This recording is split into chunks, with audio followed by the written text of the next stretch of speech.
어, 쭉 읽어보겠습니다. 천하 계지 미지 위미. 세상의 모두가 아름다움으로 알아보는 자체가 사오이, 사악이라고 되어 있는데 사오이죠. 오라고 읽습니다. 추함이 있다는 것을 뜻한다. 계지, 선지, 위선, 착한 것을 착한 것으로 알아보는 자체가 사불선이, 착하지 않음이 있다는 것을 뜻한다. 고, 유, 무, 상생. 그러므로 가지고 못가짐도 서로의 관계에서 생기는 것. 난, 이, 상생. 어렵고 쉬움도 서로의 관계에서 성립되는 것. 장단, 상교. 길고 짧음도 서로의 관계에서 나오는 것. 고하, 상경. 높고 낮음도 서로의 관계에서 비롯되는 것. 성, 상화. 악기 소리와 목소리도 서로의 관계에서 어울리는 것. 전, 후, 상수. 앞과 뒤도 서로의 관계에서 이루어지는 것. 시, 성인, 처, 무의, 지사. 따라서 성인은 무의로서 일을 처리하고, 행, 불언지교. 말로 하지 않는 가르침을 수행한다. 만물, 자건, 이, 불사. 모든 일이 생겨나고 나도 마다하지 않고, 생이 분류, 모든 것을 이루나 가지려 하지 않고, 위, 불시, 할 것 다 이루나 거기에 기대려 하지 않고, 공성이 불거. 일을 이루지만 불거 그 공에 머물지 않는다. 부유 불거. 되죠? 공을 주장하지 않기에, 거하지 않기에 시불거. 이룬 일이 허사로 돌아가지 않는다. 이게 이제 직역 비슷하게 했습니다. 그걸 이제 도올 선생님은 어떻게 해석했냐 하면 그 다음에 나오는 해석이죠. 그걸 제가 한 줄 읽고 따라서 한 줄 읽으면 될 것 같아요. 하늘 아래 사람들이 모두 아름다운 것을 아름답다고 알고 있다.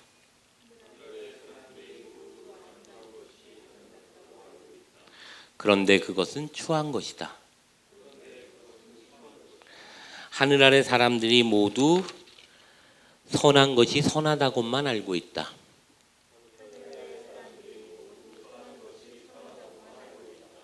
그런데 그것은 선하지 않은 것이다. 그러므로 있음과 없음은 서로 생하고, 어려움과 쉬움은 서로 이루며, 긴과 짧음은 서로 겨루며,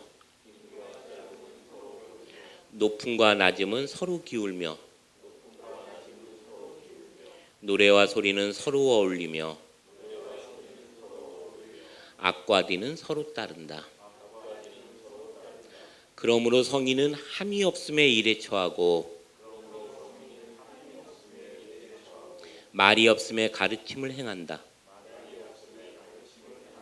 만물은 스스로 자라는데 성인은 내가 그를 자라게 한다고 간섭함이 없고,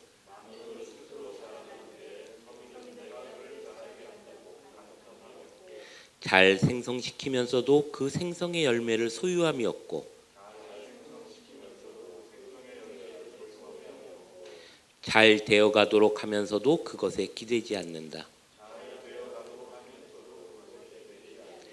공이 이루어져도 그 공 속에 살지 않는다. 대저 오로지 그 속에 살지 않으니 영원히 산다.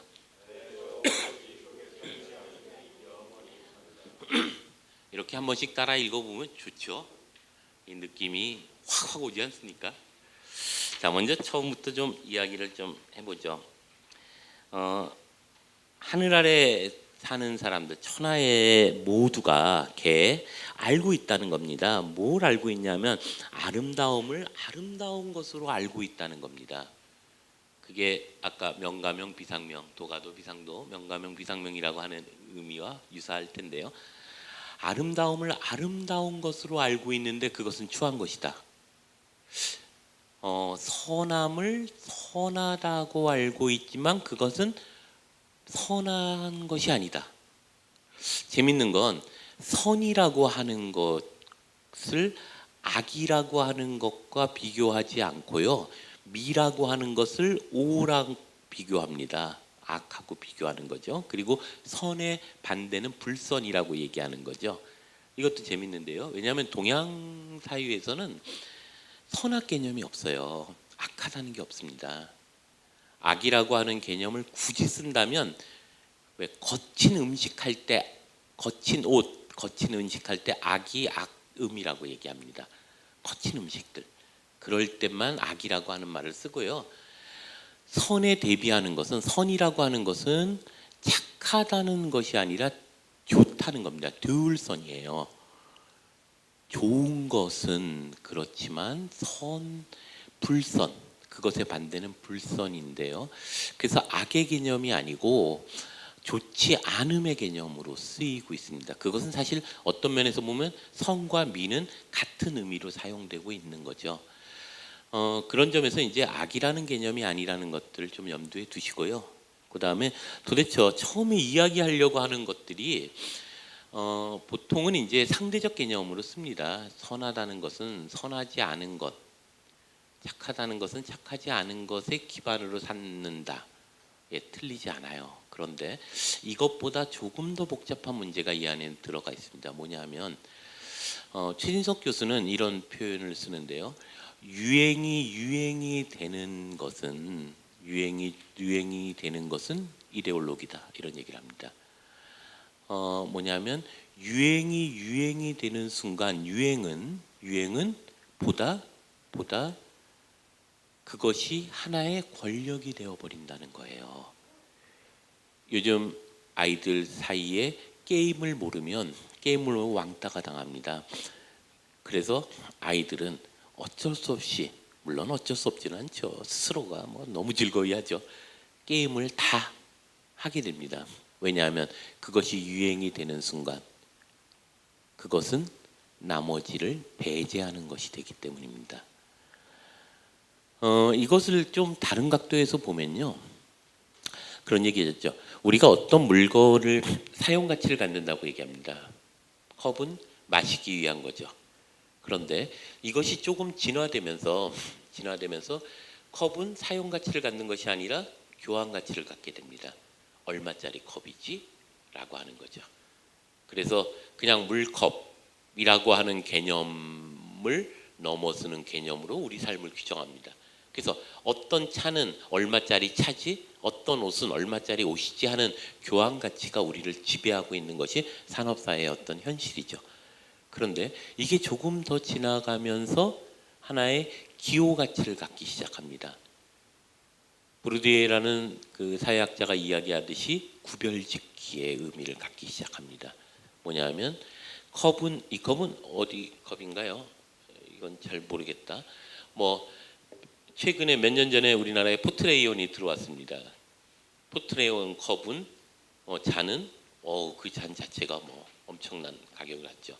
그리고 그와 동시에 로얄 살버트라고 하는 아주 그 영국의 귀족들이 마시는 잔이 들어왔어요.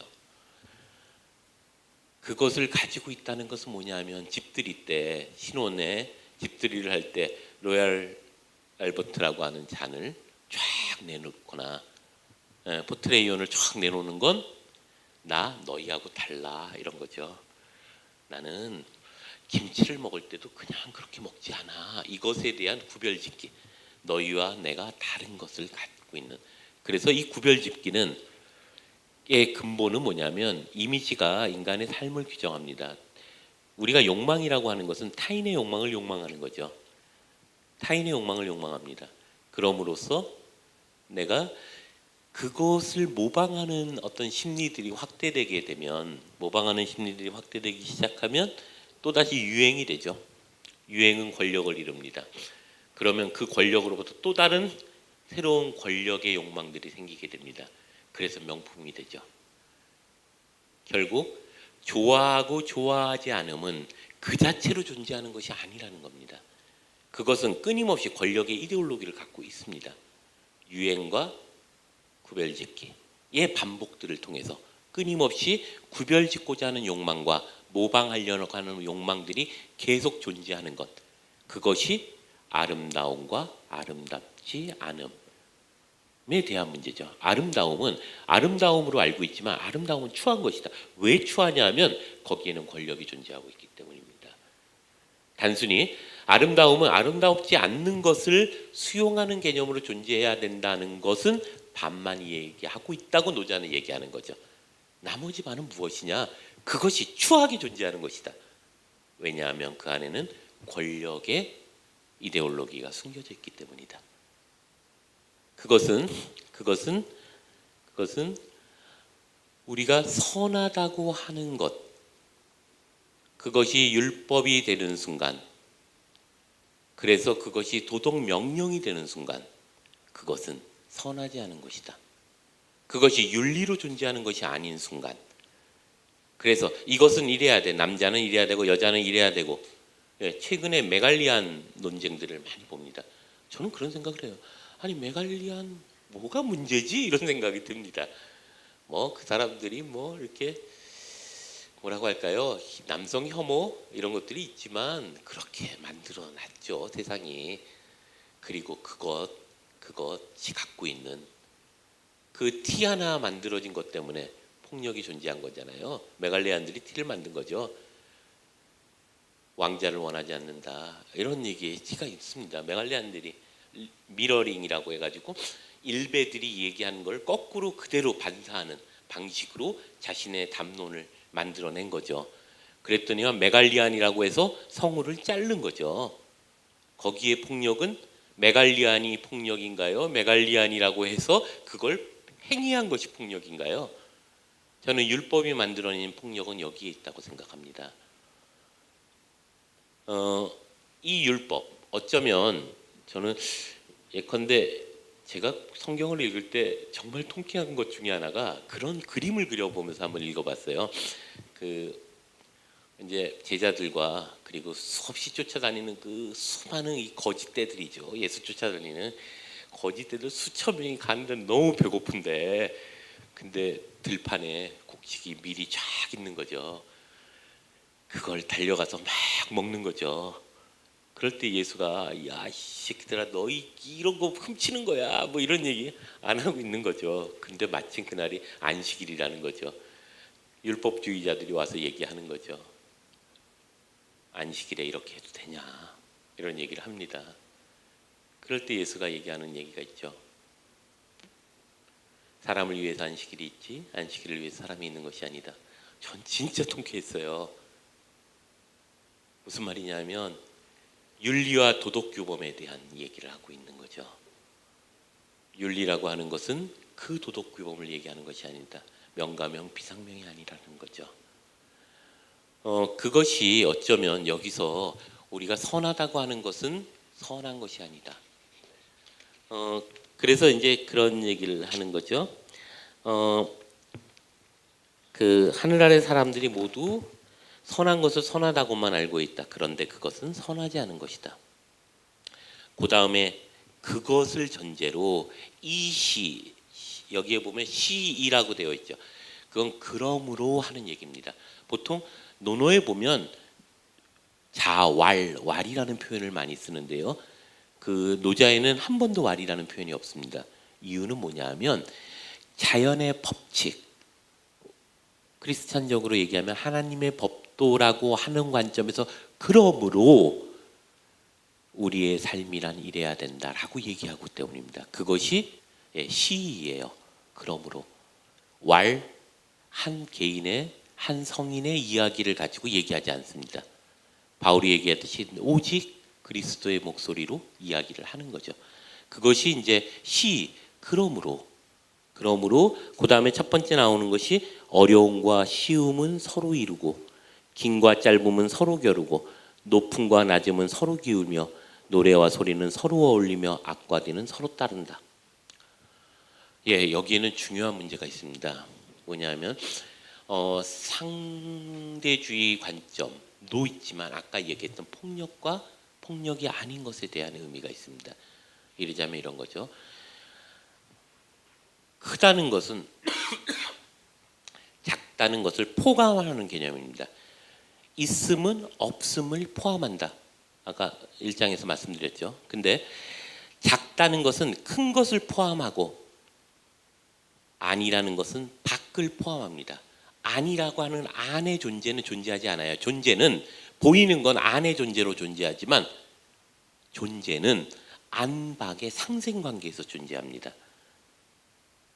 있음과 없음은 있음을 존재하게 하는 존재예요. 그런 것처럼 이게 최근에 이제 핫한 그 서양 철학자가 있죠. 우리나라에 최근에 다녀갔던 지젝이라는 사람이 얘기를 합니다. 자본주의는 자본주의지 않은 것을 포괄해야 합니다. 그래서 지젝은 구멍이라는 표현을 씁니다. 구멍이 메워져서는 안 된다. 자본주의적인 것은 자본적이지 않은 것을 포함해야 합니다. 그것을 우리는 뒷골목이라고 하죠. 리질리언스라는 말이 있습니다. 회복 탄력성이라고 하죠. 한 사회의 회복 탄력성은 그것이 갖고 있는 기준은 뭐냐면 여백입니다. 세월호를 한번 되새겨 보면요. 세월호에 그래서 누가 7시간 어쨌든 이 문제를 얘기하려고 하는 게 아닙니다. 세월호는 넘어갔어요. 넘어갔는데 넘어간 배는 기본적으로 배의 구조상 다시 회복 탄력성을 갖게 되어 있습니다. 설계 자체가 넘어가면 다시 탄력을 받으면서 다시 떠오르게 되어 있습니다. 그런데 왜 세월호는 깔아앉았을까? 왜 넘어갔을까? 그것에 대해서는 관, 민이, 공이 전제를 합니다. 뭐냐 하면 갑판에 물건이 꽉 차 있기 때문이라는 거죠. 즉 회복 탄력성의 전제는 갑판이 비어 있음을 전제로 합니다. 근데 이번에 조사에서 나온 게 그거잖아요. 철근. 강정마을에 가는 엄청난 철근이 그 안에 실려 있어서 원래 비어 있어야 될 공간 거기에 채워 있어야 될 거에 3배가 채워 있었다는 겁니다. 그래서 비어 있음이 사라져 버렸을 때, 여백이 사라졌을 때 리질리언스는 붕괴되고 맙니다. 회복 탄력성은 사라지게 되죠. 그것은 시간과 공간과 관계 모두가 의미하고 있는 바입니다. 비어 있음, 여백이죠. 우리가 여력을 다하지 말라는 얘기가 있습니다. 제가 어렸을 때 정말 소원이 하나 있었어요. 바카스를 먹는 거예요. 바카스가 그렇게 맛있어 보이는데 바카스를 못 먹게 하는 거예요. 어른들이. 바카스 먹으면 뼈가 녹는다는 거죠. 그래서 할머니한테 막 호십니다. 할머니 나 바카스 한 모금만 줘. 그럼 할머니가 얘기합니다. 안 돼. 이거 어른들이 먹는 거야. 뼈가 녹는다니까. 그럼 어른들은 왜 먹어? 그럼 어른들은 피곤하잖아. 나도 피곤해. 그러면 할머니가 얘기하십니다. 피곤하면 자야지. 그게 아직도 제 안에 피곤하면 자야지. 어느 순간부터 현대사회는 그게 붕괴됩니다. 불스 원샷인가요? 그런 음료수 아세요? 저기에 불스 원샷이 아니죠. 하여튼 하여튼 있죠. 잠 안 자 때 먹는 거. 그게 왜 대학교 저희 학교에서 축제를 하는데 깜짝 놀랐어요. 그게 축제의 기증품이라고 하나요? 사은품이라고 하나요? 엄청 쌓여 있는 거예요. 그걸 나눠주는 거예요. 옛날에 어른들은 피곤하면 자야지 했어요. 지금은 피곤하더라도 성과를 위해서 일하는 것이 강제되는 사회에 있습니다. 효율성의 단일 가치가 지배되고 있는 거죠. 피곤하면 자야지 사라졌어요. 그래서 옛날에는 약국에서 바카스를 팔았어요. 어른들만 먹는 거죠. 근데 지금은 편의점에서 바카스를 팝니다. 뿐만 아니라 그것보다 카페인이 몇 배 강한 음료를 버젓이 팔고 열심히 일하고 부자 되세요. 그리고 예, 100만 하나 100만 둘 하는 에너자이저가 뻐젓이 너무나도 부끄러움을 모른 채 광고되고 있습니다. 카스바 운동이라는 건축에서 중요한 운동이 있습니다. 네덜란드 건축가들에 의해서 일어나는 건데요. 수평성 운동이라고도 하고 미로주의 운동이라고도 합니다. 이유는 뭐냐면 보다 근대 산업사회가 수직선 운동으로 발전하면서 신보다 더 강한 인간의 의지, 인간의 이성을 강조하다 보니 그 안에서 생산은 하지만 배설의 자리들이 사라져버린 거죠. 여백의 자리가 없어진 거죠. 그래서 인간은 끊임없이 쉬는 날만 되면 이 도시를 벗어나고 싶어하는 욕망에 시달리게 됩니다.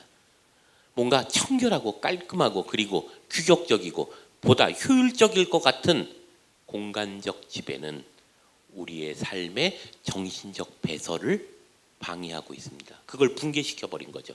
그래서 한때 대통령 후보에 나왔던 한 후보자가 얘기한 것 중에 저녁이 있는 시간이라는 표현이 있습니다. 얼마나 설레는 얘기예요. 이게 사라져버린 거죠. 여백의 공간과 여백의 시간이 없어져 버린 거죠. 우리 옛날 말 중에 여력을 다하지 말라는 얘기가 있습니다. 여력은 써야 될 힘이 아니고 쓰지 말아야 될 힘이에요. 비어 있어야 될 힘입니다. 그래서 그것이 존재로서의 존재 의미를 갖게 하는 힘입니다. 그게 여력이죠. 우리는 지금 여력을 다 쓰고 소진하고 벅벅 긁어서 그 모두를 해서 산업사회를 완성하고 있습니다. 언제 붕괴될지 모르는 그 자리 속에 우리 서 있죠.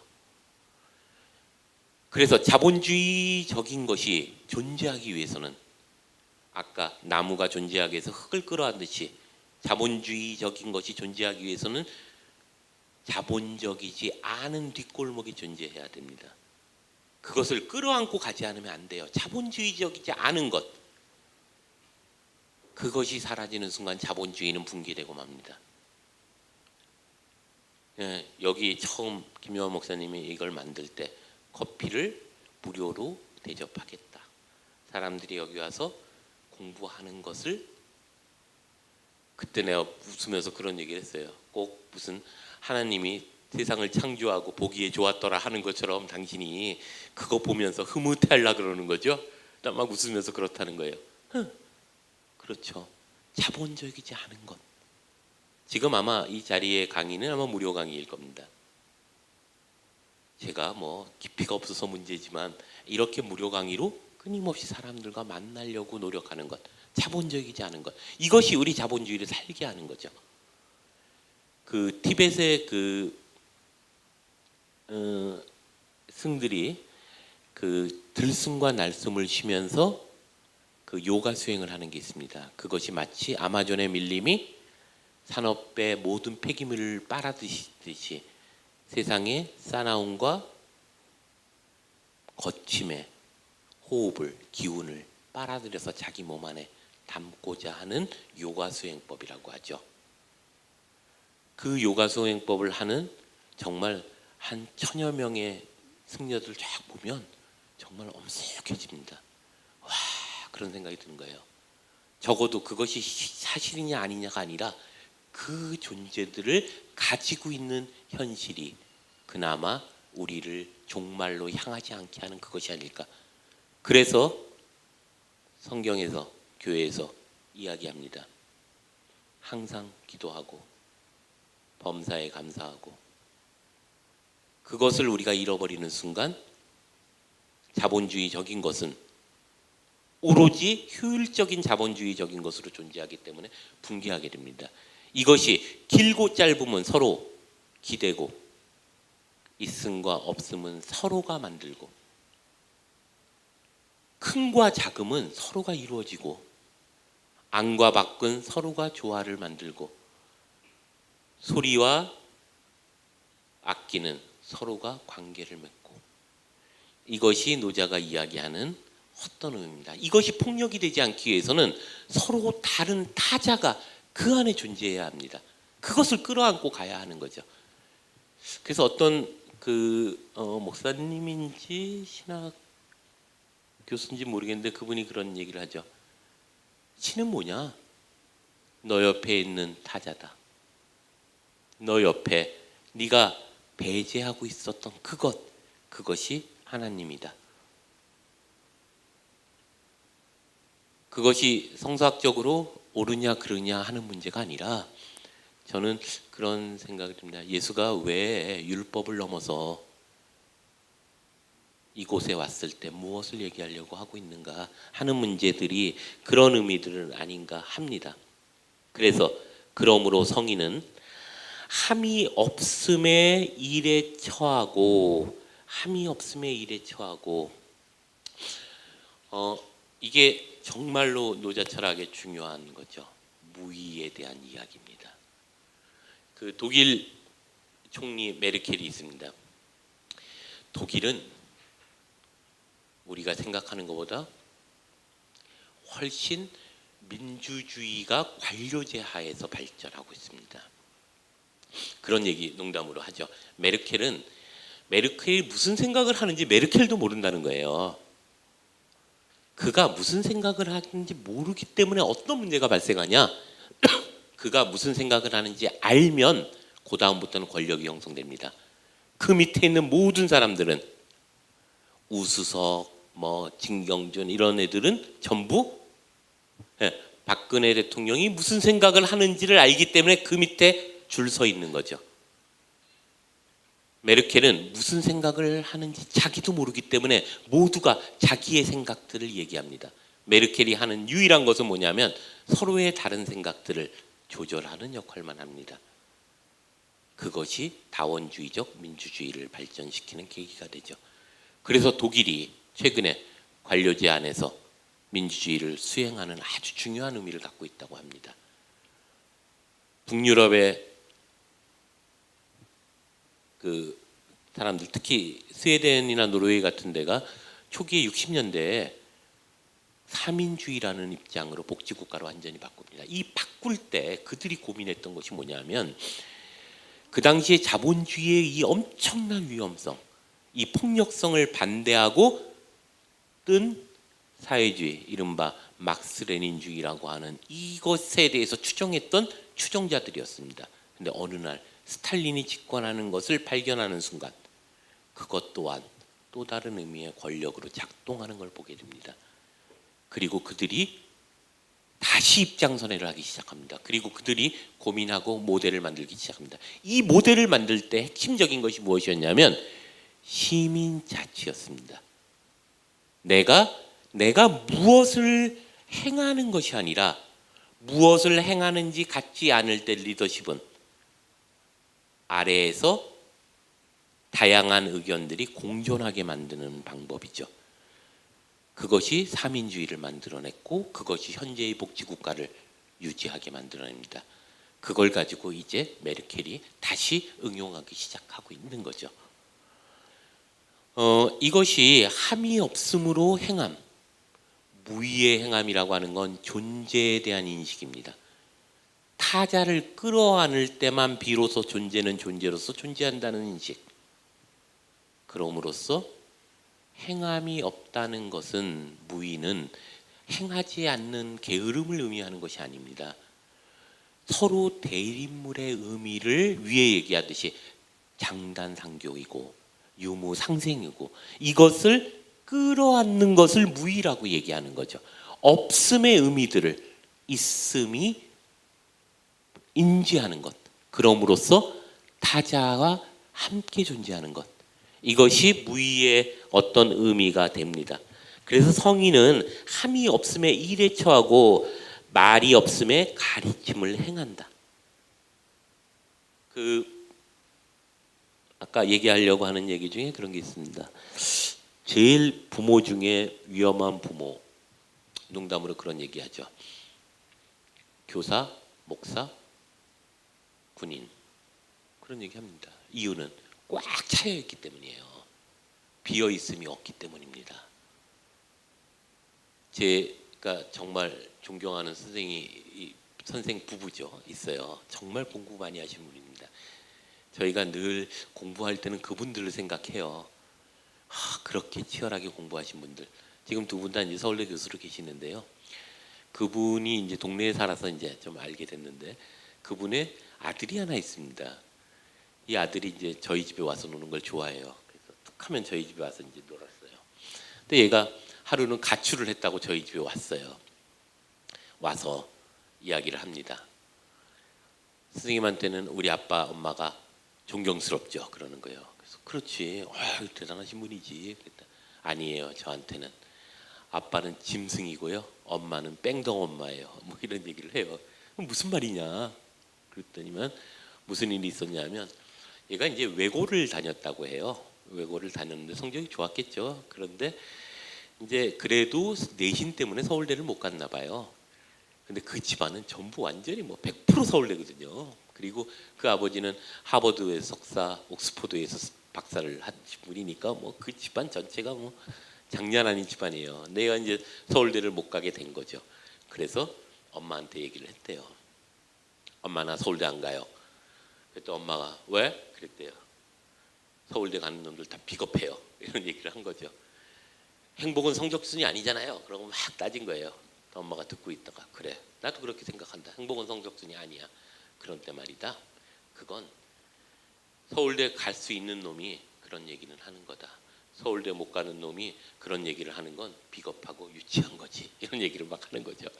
그 순간 얘가 엄청난 상처를 받습니다. 그리고 막 이 뺑덕어멈 같으니라고 이러고 이제 가출해서 저희 집에 온 거예요.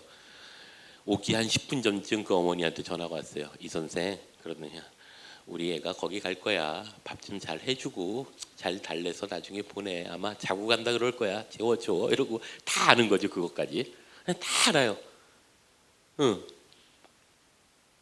근데 이런 생각 한번 해보죠. 그 아이가 서울대 안 갈 거예요 하고 어짱 부리는 거.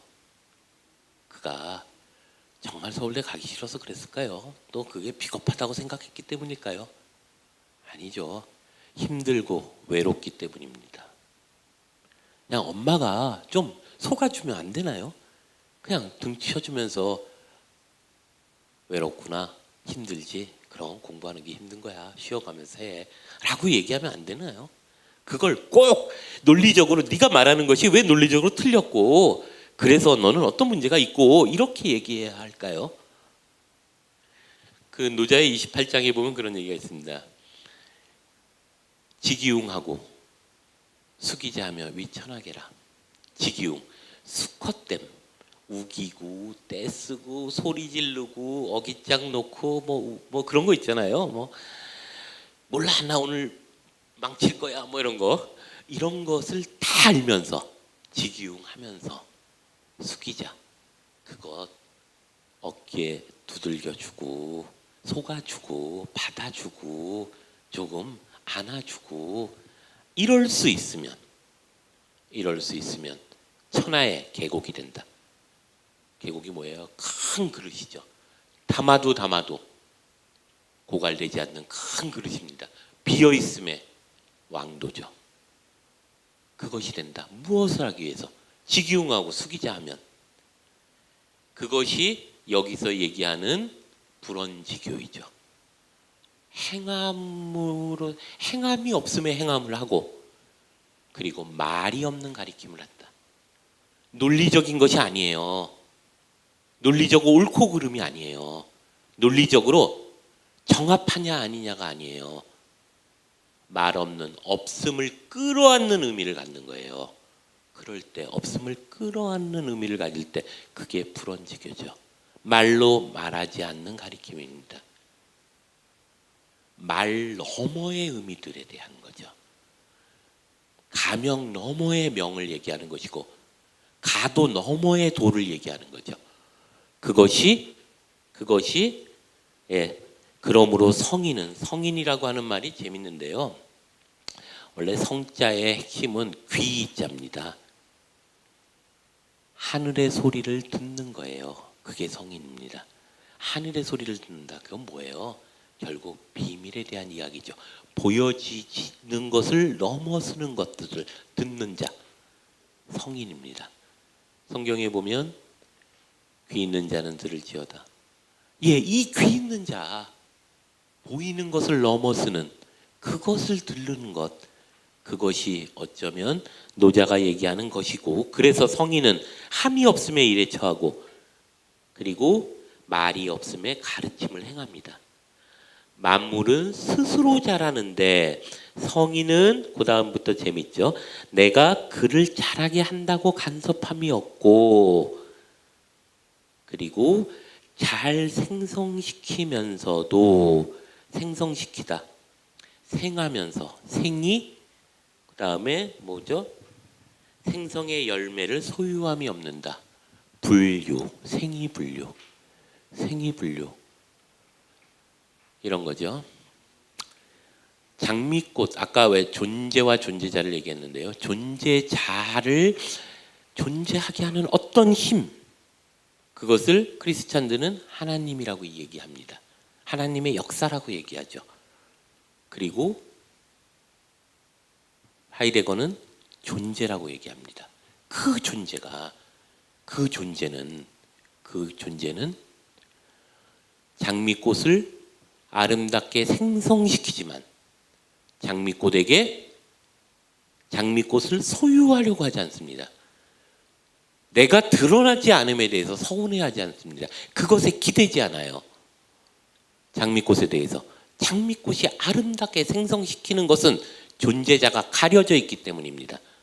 베냐민식으로 보면 그 안에 난쟁이가 겉으로 드러나지 않고 숨은 신이 되어 있기 때문에 그렇죠.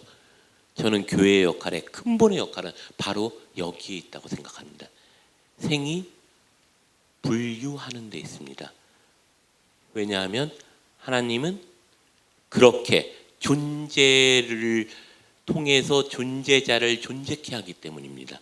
생이 분류하는, 교회가 교회임을 드러내는 것, 교회임을 키우는 것, 승리를 주장하는 것, 여기에 엄청난 폭력이 있을 수밖에 없게 되는 이유가 생이 분류하지 않기 때문입니다.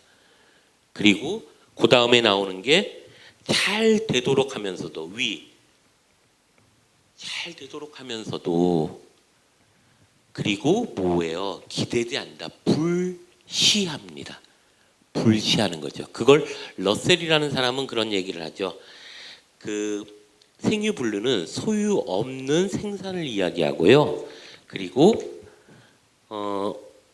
위불시는 위불시, 행하지만 기대지 않는 것. 위불시는 자기 주장 없는 행동을 얘기합니다. 주장 없는 행동. 세상에 대하여 빛과 소금이 되는 것, 주장 없는 행동이죠. 러셀은 이것을 주장 없는 행동, 그리고 소유 없는 생산, 그것이 교회가 해야 될 가장 중요한 역할이 아닐까. 우리가 말로만 소금과 빛의 역할을 하라고 얘기하지만 내 안의 욕망은 자꾸 드러내게 합니다. 오른손이 하는 일이 왼손뿐만 아니라 옆 사람의 손까지 끄집어내서 찬미하게 하죠. 성경이 얘기합니다. 오른손이 하는 일이 왼손이 모르게 하라. 어떻게 몰라요? 오른손이 하는 일이 왼손이 당연히 알죠. 무슨 말이냐면 내가 한다는 생각을 하지 않게 하는 거죠. 내가 한다고 생각하지 못하게 하는 거예요. 스스로 한다고 생각하지 않았을 때 자연스럽게 존재합니다. 제가 눈이 좀 많이 지금 안 좋습니다. 그래서 걸을 때 너무너무 힘들어요. 그러다 보니까 관절에 문제가 생겼습니다. 계단을 올라갈 때 너무 힘들어요. 근데 계단을 내려올 때는 더 힘들죠. 재밌는 거는 제가 그때 발견한 게 있어요. 우리 몸이라는 게 정말 신기한 거예요. 제가 계단에 내려갈 때 이게 힘들어지니까 그 다음부터 내 몸이 움직이는 걸 내가 의식하게 됩니다. 그런데 그럴 때마다 계단 한 칸 내려가는 게 너무 힘들어요. 막 꼬꾸라질 것 같아요. 발을 먼저 뻗을 때 무릎의 각도가 어느 정도 되어야 하고, 그럴 때 몸이 어떻게 서야 하는지가 하나하나 어떻게 했었지? 이런 생각이 드는 거예요. 오른발이 먼저 나가는 게 맞나? 왼발이 먼저 나가게 되나? 그런데 우리가 평상시에 자연스럽게 계단을 오르고 내리고 내가 느끼지 못하는 채 그냥 갑니다. 이게 위불시예요. 오른손이 하는 일이 왼손이 모르게 하는 거예요. 모른다는 의식을 하면 모르지 않아요. 모름에 갇히게 돼요. 내가 티내지 않아야지 내가 교회로서 교회에 빛과 소금의 역할을 해야지 하는 순간 빛과 소금의 역할을 못합니다. 할 수가 없어요. 그런데 자연히 몸이 빛과 소금의 역할을 하게 되면 위불시 하게 되면 빛과 소금의 역할은 해야 된다고 해서 하지는 것이 아니라는 거죠. 뭐냐면 내가 하나님의, 제가 감히 이렇게 써도 된다면 이해하시라고 생각하고요. 하나님의 뜻이 내 안에 머물게 된다면 저절로 내 안에 오른손이 하는 일이 왼손이 모르게 되고, 그리고 소금과 빛의 역할을 하게 되는 거죠. 자연스럽게 그것이 내 안에 성령이 임한 것이죠. 그래서 모두 기뻐하고 범사에 감사하고 기도하는 일이 가능해지는 것은 어쩌면 이것이 세상 사람들이 이해하지 못하는 영성의 힘이라는 생각을 합니다. 그게 바로 행하지만 행함이 내 안에 그 행함이 기대지 않는 것, 생하지만 생함이 내 안에 소유하려고 하지 않는 것, 생이 분류하고 위 불시한 거죠. 그래서 러셀은 기독교적 의미를 가지면서 사회가 어떻게 돼야 되냐 하면 바로 소유가 없는 생산으로 사회가 변할 수 있도록 해야 한다. 그리고 자기 주장이 없는 행위가 존재하게끔 되어야 한다. 적어도 교회는 그 일을 해야 합니다. 교회는 행함이 기대지 않는, 행함이 드러내지 않는 것, 행함이, 그래서 자기 주장, 자기라고 하는, 그래서 자기가 죽어야지, 하나의 미랄이 죽어야지 알곡이 싹 트는 거죠. 미랄이 죽는 일, 그게 바로 위불시죠. 미랄이 죽는 것. 그래야지 비로소 생하지만 그것을 소유함이 없는 불유가 됩니다. 그것이 노자가 이야기하는 성인의 의미는 뭐냐? 귀 있는 자들, 즉 영성을 느끼는 자들, 영성이 자기 안에 임재하는 사람들, 그래서 존재가 무엇인가를 깨닫는 사람들, 진정한 크리스찬들, 처치안이 아니라 진정한 율법주의자들이 아니고 진정한 크리스찬들이 내 안에 임재한 그것이 무엇을 만들어내냐면 내 안에 자연스럽게 그것을 듣고 그래서 만들어내는 것이 아닌가. 그래서 그 다음에 나오는 게 있죠. 공이 이루어지면 그 공 속에서 살지 않는다. 그래서 공이 영원하다, 이런 얘기를 합니다. 공성이 불거, 공성신태라는 말로도 쓰이는데요. 이게 이제 그 실제로 그 중국의 역사 속에서 그런 얘기를 하죠. 우리가 5월 춘추라고 하는 역사가 있습니다. 오나라 월나라 5월 동주라는 얘기로 잘 아실 텐데요. 거기에 보면 이제 그런 얘기를 하죠. 오나라의 오자서가 엄청난 에너지를 갖고 있는 사람이죠. 오나라가 월나라에 처음에 승리를 합니다. 그럴 때 손자병법을 썼던 손무가 얘기를 합니다. 이제 우리가 떠나야 될 때가 됐다. 떠나지 않으면 언젠가는 당하게 된다. 그게 토사구팽이에요. 토사구팽 많은 사람들이 얘기하지만 원래 토사구팽의 그 고사는 그 공성불태 때문이에요. 공성신태. 그걸 지키지 않으면 토사구팽 된다는 겁니다. 공을 이루고 떠나지 않으면, 몸이 빠지지 않으면, 공성이 불거, 몸이 빠지지 않으면 토사구팽 된다는 겁니다. 그래서 그게 이제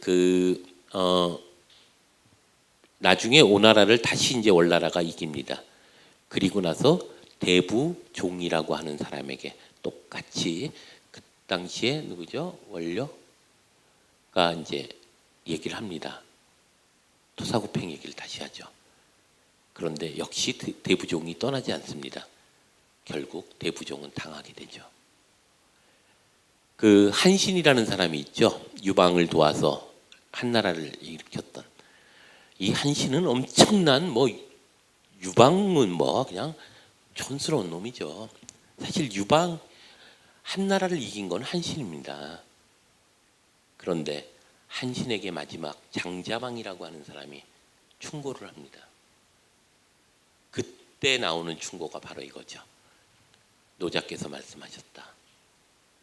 공성이 불거라고. 떠납시다. 근데 안 떠나죠.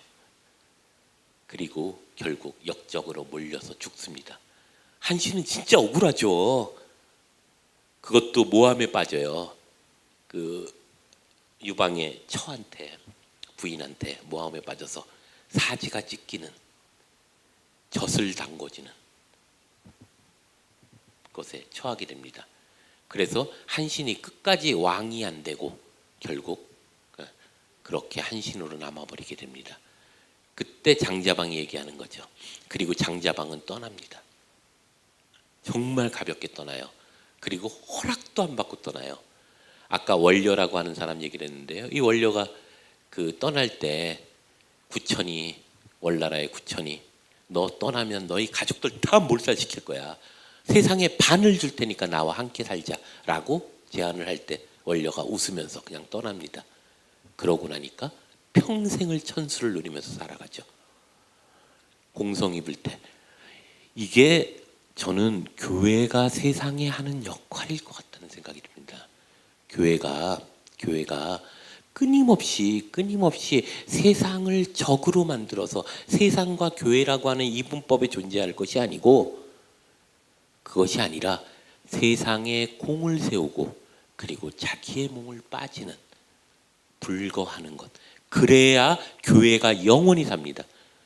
교회는, 저는 승리하는 교회는 교회가 아니라고 생각합니다. 교회는 흩어지는 교회가 교회라고 생각합니다. 흩어져야죠. 세상 속에. 그래서 공을 세우고 그 공을 통해서 영원히 존재할 수 있게끔 만들어내는 것. 그것이 저는 뭔가 건물을 짓고 그것을 세우려면 자꾸 무엇인가를 모아야 되고 축적해야 되고 무엇인가 그것을 합리화해야 하고. 여러분한테 죄송하지만 제가 서초동에 갈 때마다 저 깜짝깜짝 놀래요. 그 교회를 보면서. 그것이 교회일까 이런 생각을 합니다. 그런 점에서 보면 그 속에 살지 않으니 영원히 산다. 이것이 이제 2장의 핵심이고요. 그래서 2장의 핵심의 의미는 유무상생입니다. 있음과 없음이 함께 존재한다. 타자를 존재하는 것. 그것이 영성의 핵심이라는 겁니다. 타자를 끌어안는 것. 그것이 존재다. 존재자가 존재의 의미를 갖는 것은 바로 타자를 끌어안는 데 있다. 그래서 그것이 어쩌면 2장에서 이야기하고자 하는 핵심은 아닐까 이런 생각이 들고요. 3장으로 잠깐 들어가 보죠.